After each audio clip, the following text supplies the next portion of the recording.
This is your news source evening bulletin for today, Wednesday, the 9th day of June in the year 2021. I'm Gordon Mosley. Here's what we're tracking tonight. As floodwaters continue to ravage communities across the country, President Irfan Ali is preparing to seek international help as the government is locked in discussion on additional relief efforts for affected citizens. Appearing on the Jumpstart Morning Show this morning, the president said that for immediate short-term relief, the government will be approaching the National Assembly tomorrow for supplementary funding, but will press for international help when the full extent of the damage caused by the floods is known. We have already prepared documentation to submit to the international community. Only yesterday we were discussing a similar ECLAT type report like we would have had in the 2005 floods. But the problem here is, it is not only Guyana that is affected. Huge sections of northern Brazil, Suriname. It's just the rainfall that was historic and intense, and still not over. That we have been dealing with. So yes, international support will be sought. We are also going to put together a team that will do the assessment. But we can't do any assessment in many areas at the moment. President Ali also explained that in the past 2 weeks he has been visiting flood-affected communities and the situation is worse than expected. There's just nothing that can be done now.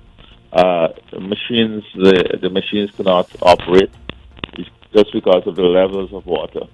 In some cases, in Kwakwani, in Maikoni, some areas in the hinterland, this is the case. The water has just not moved an inch since it is there, and there is greater volume to come down. So it is a worrying situation for many of these communities. And I know this past weekend you said this is the worst flooding disaster that we would have seen in the country. Yeah, it is the worst flooding disaster. It has affected a huge section of our agriculture production. It has affected the entire mining community. I think sometimes we don't speak about this, but the entire mining community has been affected. On the issue of relief for affected communities, the president said there is also the need for a long-term approach, which will have to include addressing the long-term impact caused by the floods. When the images comes out of the magnitude of this disaster, it will be incredible for people to see, I was in Jawala, for example, and Jawala is not a low area by any means, and houses were underwater to the roof, and these were houses on 8 feet stills. So that is the type and the scale of damage. Their entire farms, most of these communities across the country, their entire farms are completely destroyed. Their livelihoods completely destroyed. The president also explained that dealing with the COVID-19 pandemic and the flood simultaneously has put a strain on the country's coffers. But he said the aim is to save lives, adding that priorities will have to be re-examined moving forward. Dealing with the pandemic and the flood, that is why we're trying to be ahead of any floodborne sickness and providing that health care as a preventative method. But the focus is on saving lives, and that is why we have invested in the vaccines garden. We are not sparing any expenditure on addressing issues related to COVID, and that is why I'm encouraging every Guyanese, and I want to thank all of you who are doing this, to take the vaccine. All 10 administrative regions have reported flooding in some communities, including highland areas that have never seen floodwaters before. The Civil Defense Commission has described the situation as a national crisis. We will have more on that when we return in just a moment. Hi, I'm Vianjali Singh and I'm here to introduce to you a new GTT service. You have repeatedly told us that you need a faster and easier way to receive your bills, especially since almost everything has gone digital. Say goodbye to the days of paper bills. Now with GTT, receiving your bill is easy no matter what network you're on.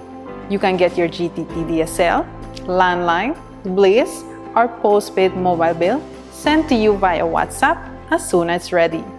To get started, simply update your mobile contact number by visiting gtt.gy/update5 to ensure we have your correct WhatsApp number, and we'll send you a WhatsApp message with your monthly bill as soon as available.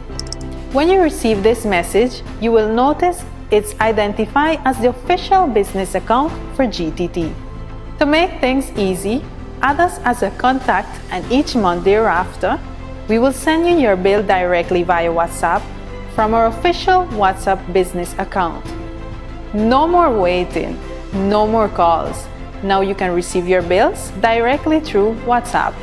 We thank you for choosing GTT as your service provider and remind you to stay safe during these unprecedented times.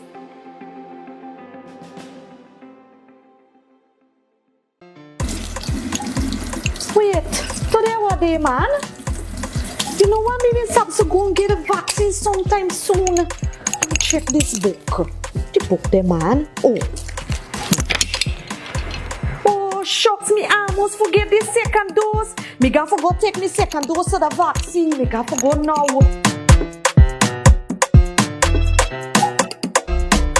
So doctor, the first vaccine me take in a been hot, right? But me hear say that them say the second one does hot. You go hot?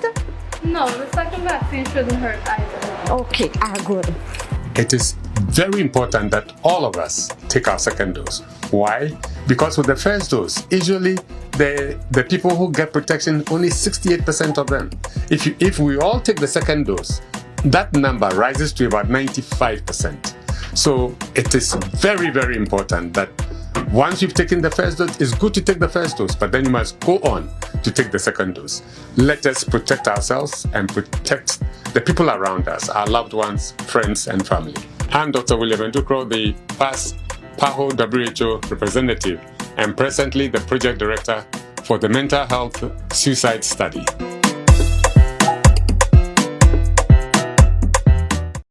GWI introduces CAP, their customer assistance promotion that offers massive discounts. For a limited time, get 50% off all reconnection fees and another 50% off your entire bill. If your service was removed or you've reconnected on your own, GWI is offering yet another 50% discount off all tampering and replacement fees. Wallet-friendly payment plans are also available. So tap into GWI's customer assistance promotion by visiting any GWI office and avoid them taking legal action. CAP only applies to customers whose services were disconnected or removed prior to 2021. For more information, call 227-8701 or WhatsApp 620-1667. Water is life. Save it. Mobil 1 is more than oil. It's many oils. It transforms at the molecular level. When cold, it's thicker than honey. When hot, it's thinner than water. Mobil 1 adapts and readapts to last longer. 16,000 kilometers between oil changes.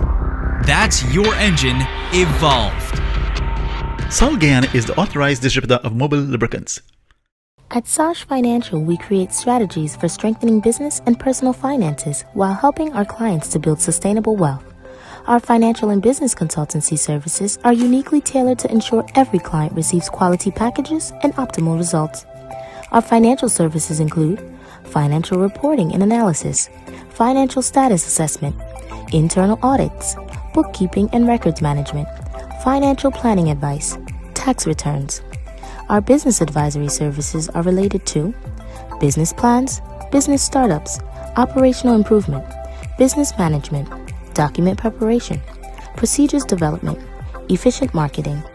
Call or WhatsApp us today for your free consultation on telephone number 592-665-6045. Sash Financial, strengthening businesses, building wealth.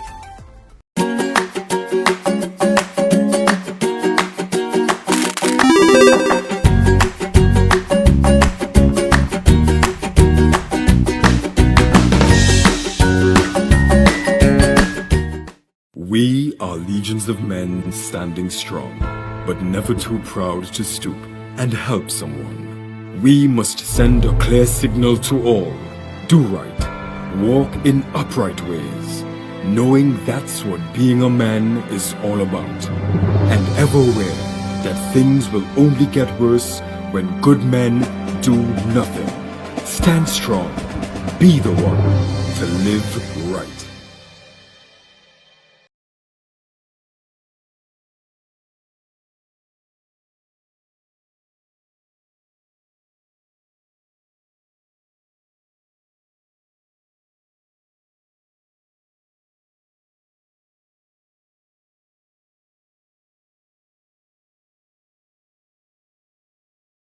Welcome back.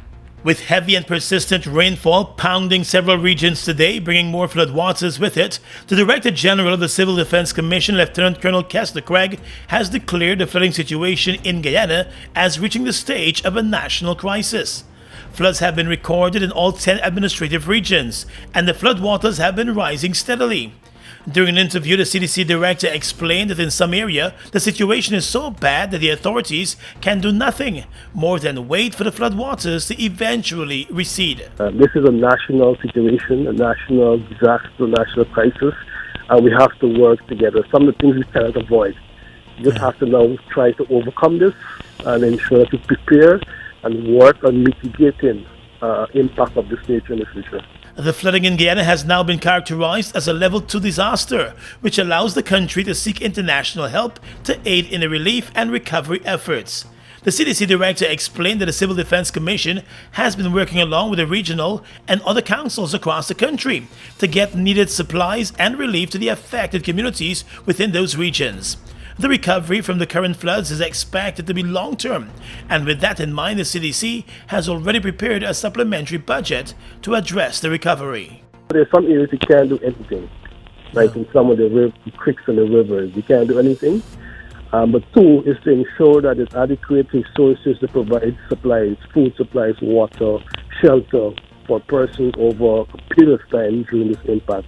And in that regard, we've already completed a supplementary budget to send to the Ministry of Finance so it can be incorporated in the supplementary flood response budget. Mr. Craig also said the Civil Defense Commission is open to working along with more volunteers and volunteer groups to get help to the flood-hit communities. We need some volunteers who can help with data management, who could help packing hampers and also distributing hampers. And there's also, if you have any technical skills that you want to give, we do not refuse. So definitely anybody who wants to support this response, especially if it becomes greater, we welcome your support. The head of the Civil Defense Commission said while the body welcomes other groups and persons heading into communities with their own relief efforts, he would prefer for those groups and organizations to liaison with the CDC so that there is not a repetition of efforts. In the oil sector, the ExxonMobil company today announced that it has made another oil discovery, the 20th. The latest discovery is at Longtail 3 in the Stabroek Block offshore Guyana. Exxon said drilling at Longtail 3 encountered 230 feet of net pay, including newly identified high-quality hydrocarbon-bearing reservoirs below the original Longtail 1 discovery intervals. The senior vice president for the company said Longtail 3 combined with the recent discovery at Uara 2 has the potential to increase their resource estimate within the Stabroek Block, demonstrating further growth of the world-class resource and the company's high-potential development opportunities offshore Guyana. The official also noted that the company will continue to leverage its competitive advantages in the ongoing exploration campaign to deliver substantial value to the Guyanese people, its partners, and shareholders. ExxonMobil has also announced that it has deployed 2 additional drill ships in the first quarter of this year. Those drill ships will further enable the exploration and evaluation while continuing development drilling activities offshore Guyana. In other drilling activity in the Stabroek Block, the Mako 2 evaluation well confirmed the quality, thickness, and aerial extent of the reservoir. Exxon said when integrated with the previously announced discovery at Uara 2, the data supports a potential 5th floating production storage and offloading vessel in the area east of the Liza complex. Now let's tell you that less than a week after the police and the Director of Public Prosecutions received copies of the statements of poll and statements of recount from last year's elections, the police filed new charges today against Chief Election Officer Keith Lowenfield, his Deputy CEO Roxanne Myers, and Returning Officer for Region 4 Clearmont Mingo. The three are now being accused of conspiring with others, including members of the APNU-AFC coalition and other GCOM employees, to defraud the electors of Guyana, contrary to the common law. The three are accused of allegedly declaring a false account of the votes cast at the 2020 elections. Already, Lowenfield is facing charges of misconduct in public office and forgery, while Myers is facing 2 charges of misconduct in public office and Mingo is facing 4 charges of misconduct in public office. Those charges are still ongoing and have been crawling along in the court system. Lowenfield and Myers were summoned to the CID headquarters yesterday, where the new allegations were put to them. They have denied the allegations. And this evening, the embattled Deputy Chief Election Officer at GCOM, Roxanne Myers, has filed a multi-million-dollar lawsuit against Government Member of Parliament Attorney Sanjeev Tatadin and local media company Newsroom. The lawsuit was filed by Attorney Nigel Hughes. In the statement of claim, Hughes contends that during a newsroom interview on the 6th of March last year, Tatadin, while at a GCOM command center at Ashman's building, accused Myers of refusing to allow the court marshals into the building to serve a notice of application. Attorney Hughes said the defendants published the official designation of the claimant as one who has acted illegally, corrupted, and ultra-vires in her capacity as Deputy Chief Election Officer, as it pertains to the 2nd of March elections. The attorney also said the defendants expressly accused the claimant of acting above the law and having arrogated or attempting to arrogate onto herself jurisdiction to influence the outcome of the Region 4 2020 election results and control and or otherwise direct marshals of the Supreme Court of Guyana. Myers is seeking in excess of $100 million in damages from Newsroom for the publication and defamation, and $50 million from Tatadin for defamation published in the interview. In the court action, Myers, through her attorney, contends that the words published of the claimant were untrue, malicious, and penned in an undiluted falsehood. She also denies subverting the service of injunctive proceedings or acting ultra-vires in her capacity as Deputy Chief Election Officer. On the labor front, although the government is encouraging COVID-19 vaccinations to stem the spread of the pandemic, Minister of Labor Joe Hamilton has made it clear that it is unlawful for workplaces to force their employees to get vaccinated. There have been reports and complaints of some workplaces demanding that their employees get vaccinated or find new jobs. During an interview this morning, Minister Hamilton reminded that it remains voluntary for persons to take the vaccine, and the government's policy is very clear on the vaccinations not being mandatory. Everyone must follow the government policy. The government policy is law. It is gazetted. And therefore, I'm saying to people, if you have that situation developing, then you must report to the Ministry of Labor Department, so that we can investigate. Some countries are amending the mandatory, the voluntary policy, but as far as I am aware and as far as the government position is, the policy for vaccination is still voluntary. Hamilton said companies should reach out to the Ministry of Health and have health professionals visit their workplaces to answer questions about the vaccines and encourage the workers to get vaccinated. But he said persons should not be penalized by their bosses over their decision not to take the vaccine. I have said to the Private Sector Commission that is what they must do, their members, and we will help for them to roll out a strategy along with the Ministry of Health and the task force. And so we hope to have a meeting very shortly to discuss a strategy, how we deal with this matter, how we do roll out like we have done at the Ministry of Health. You know, they had a successful drive-through vaccination. So we have to think, the level of the private sector, they have to think how you create conditions along with the government, the Ministry of Health, to have your employees. And the Labor Department is this evening also warning workplaces against making deductions from the salaries of employees who are forced to isolate at home after testing positive for COVID-19. Minister Hamilton said employers and the National Insurance Scheme must treat COVID-19 in the same way they treat other illnesses, and therefore workers should not be faced with deductions or not being granted benefits after testing positive for COVID-19 and being forced to isolate themselves at home until cleared. The Labor Minister said anyone who has faced deductions from their salaries over a COVID-19 diagnosis and stay-home order should file an official complaint at the Labor Department on Brickdam. Some Western Marara businessmen have been left counting their losses after an early morning fire completely gutted two buildings at Baggettsville. The buildings housed a baker shop and a supermarket. Firemen were called to the scene just before 6 o'clock this morning after the fire was first noticed in a room in the baker shop. Within minutes, the two buildings were engulfed in flames. Station Officer Clive MacDonald. At about 5:59 this morning, the fire service received a call at the operations room of a fire at this site. Upon arrival, the first vehicle responded was at Lagrange. Upon arrival, the crews entered the building. At the back of this building was engulfed in flames. Immediately, crews went into operation to contain and control the fire.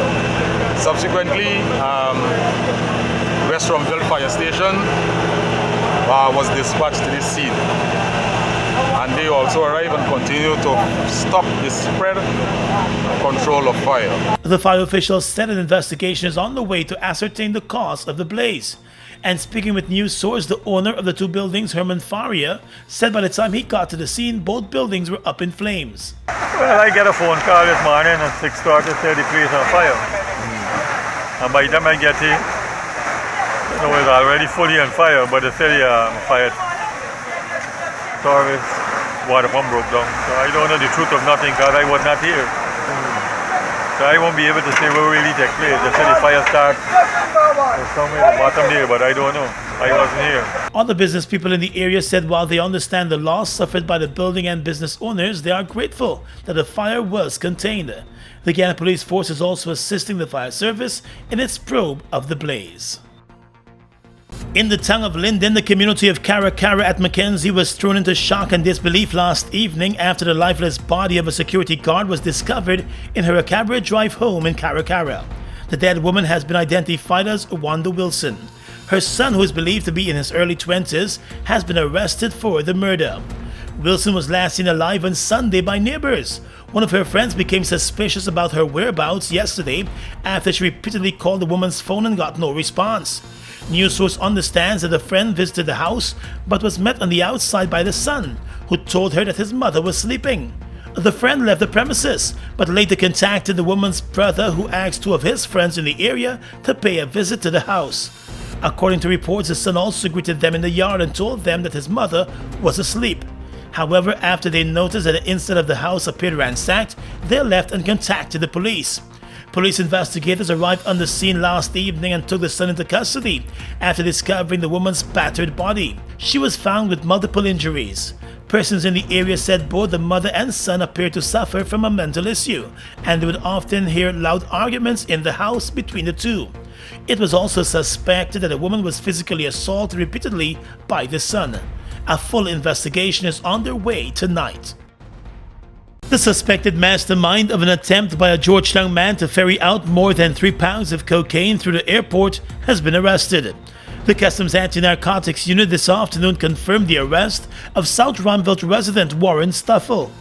He was held by the police in Region 7 in the community of Imbimadai and flown to the city this afternoon. Stuffle is now in the custody of Kanu. The arrest came days after Kanu issued a wanted bulletin for him, linking him to last week's cocaine bust at the Cheddi-Jagan airport, when more than 3 pounds of cocaine was found in the false bottom of a carry-on suitcase belonging to a New York-bound passenger. That passenger has already been charged for cocaine trafficking and is currently awaiting his next court date. He was denied bail during his first appearance. The suspected mastermind is expected to face the court before the end of this week. Fuel it up.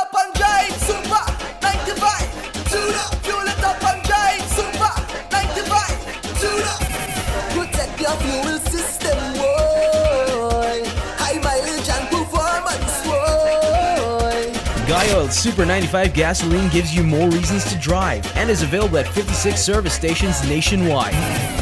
For affordable price, high performance, and high mileage, choose Guy Oil's Super 95 gasoline. Fuel it up and drive! You see them children playing in the dirty water again? You know me talk to them this morning, like them don't understand. Every time it flood, they just want to go in the flood waters. They think this thing is fun. You could get serious diseases in the water. And if an electrical line fall in the water, you could get electrocuted. Little boy, you want to tell you not to play in that water? Come here this minute. You see the water don't start coming in the house? When you're living in a downstairs, you just got to take precautions. That is right. You got to make sure there's a pair of long boots for every member of the family. Protect drinking water from contamination. Keep a stock of foods that can't spoil. And have some place to go if your place flood out. Guyana, our country, our responsibility.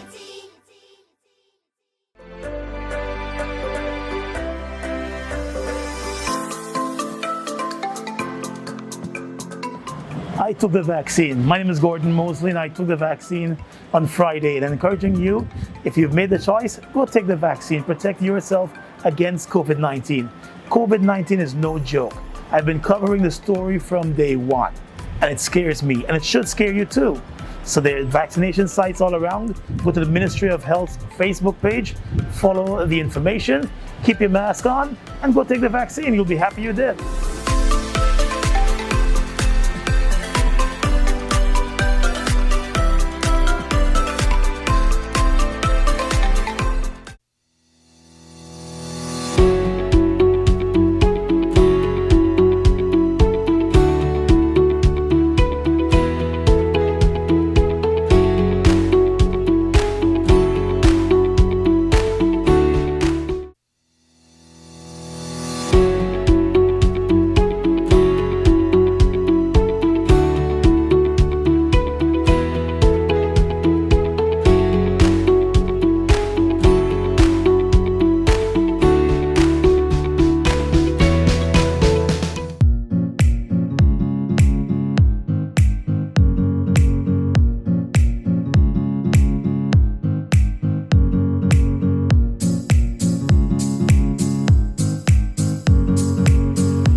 Across the region tonight, in Trinidad and Tobago, the Health Ministry's call for citizens to get vaccinated on a first-come, first-served basis has led to mass confusion. Hundreds of persons turned up at health centers across the islands, complaining that the organizers had not organized the vaccination drive in a more humane fashion.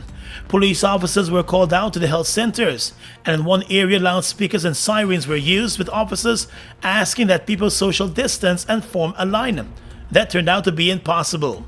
Some said they were in a line from as early as 5 o'clock this morning to be sent home without a vaccine, after waiting more than 3 hours. The Ministry of Health today launched its first no-appointment system for COVID-19 vaccination, which invited 2 vulnerable groups within the population as walk-ins to initial 14 districts for their vaccinations. In Nicaragua, 4 opposition figures have been arrested in the country in what the government critics have called a hunt for critics of President Daniel Ortega. 2 of those detained on Tuesday are potential candidates in the election in November, in which Mr. Ortega is expected to run for a 5th term. Their arrests bring the total number of presidential hopefuls in detention to 4. The U.S. branded Mr. Ortega a dictator following Tuesday's arrest. In a space of 12 hours on Tuesday, 4 opposition figures were arrested. A lawyer for one of the officials said his client was being held at an undisclosed location and had been badly beaten as he was taken into custody. And finally tonight, international news. U.S. President Joe Biden's administration will provide 500 million doses of the Pfizer COVID-19 vaccine to about 100 countries over the next 2 years, U.S. media report. About 200 million doses will be distributed this year, with the remainder distributed next year. The U.S. has been under pressure to do more to increase vaccination in poor countries. The move comes as Mr. Biden embarks on his first foreign trip as U.S. president. The White House is yet to officially comment on the plan to roll out 500 million doses worldwide. But when asked if the U.S. government had a vaccination strategy for the world, Mr. Biden said he has one. And that's your News Source Evening Bulletin for tonight. I'm Gordon Mosley, encouraging you to have a safe night.